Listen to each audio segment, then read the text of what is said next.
High বন্ধুরা, আজ একটি বর্ষাকালের ছবি আঁকতে যাচ্ছে। একটি রোমান্টিক কাপলের ছবি, যদিও কাপল কিন্তু এটা কার্টুন টাইপ হবে। আমি আর দিয়ে একটি আর এবং অপর আরেকটি উল্টা আর দিয়ে একটি কাপল আঁকবো। প্রথম আর থেকে একটি মেয়ের মুখ আঁকার চেষ্টা করছি। সুন্দর করে হাত দিয়ে নিলাম, পা দিয়ে দিলাম,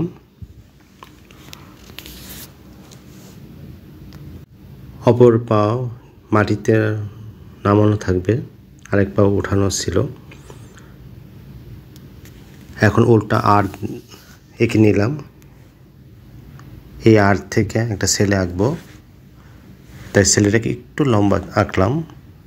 ছেলেটা দুই পায়ে মাটিতে এবং বর্ষাকালে বুট পরা। মেয়েটার হাতে হাত রেখেছে, চোখ মুখ এঁকে ফেললাম। আমাদের আঁকা হয়ে গেল। এখন আমরা রং করব।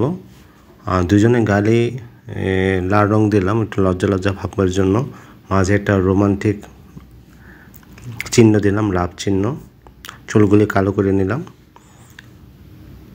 ছেলেটার রেইনকোটে আমরা গোলাপি রং দিচ্ছি। যদিও ছেলেরা গোলাপি রং খুব কম পরে, ছেলেরা রেইনকোটগুলোতে বেশিরভাগ ক্ষেত্রেই কালো রং ব্যবহার করে, কিন্তু যেহেতু এটা কার্টুন তাই আমরা একটু কালারফুল করার জন্য এই রেইনকোটটার মধ্যে আমরা গোলাপি রংটা দিলাম। একই কালারে আমরা বুটও একই কালার দেব। গোলাপি রংটা দিয়ে নিলাম, অপর পায়ে গোলাপি রং। শরীরে রং করব না। আর মেয়েটাকে দিলাম হলুদ রং। মেয়ের রেইনকোটে হলুদ রং,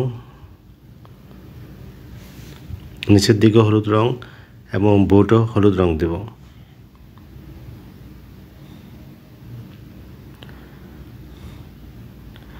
আমাদের আঁকা মোটামুটি হয়ে গেল। আমি একটি সাক্ষ্য দিয়ে নিলাম। পরবর্তীতে মনে পড়লো, আরে আমি রেইনকোট আঁকলাম, এখন বৃষ্টি না দিলেই না। তাই পরবর্তীতে বৃষ্টি দেওয়ার চেষ্টা করছি। নিচে পানি মানে জল জমে আছে বা পানি জমে আছে, তো পানি এঁকে নিলাম। যদি এটা আমার পরিকল্পনা ছিল না, পরিকল্পনা থেকে আমি হাওয়া হয়ে গেছিলো। আমি ওখানেই শেষ করে ফেলেছিলাম।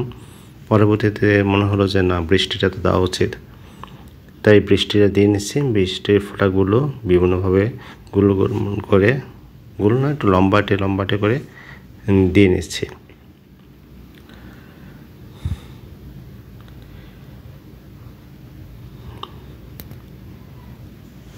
আমাদের বৃষ্টি আঁকা হয়ে গেল। বৃষ্টির মধ্যে একটি কাপল খুব রোমান্টিক স্টাইলে দাঁড়িয়ে আছে। এই ভিডিওটা যদি আপনাদের ভালো লেগে থাকে তাহলে প্লিজ একটা লাইক দিবেন আর কমেন্ট করবেন যে কেমন হচ্ছে আঁকাগুলো, আর কী ধরনের ছবি আপনারা দেখতে চান তাও জানাবেন। ধন্যবাদ আপনাদের ভিডিওটি দেখার জন্য। টাটা, বাই বাই, ভালো থাকবেন।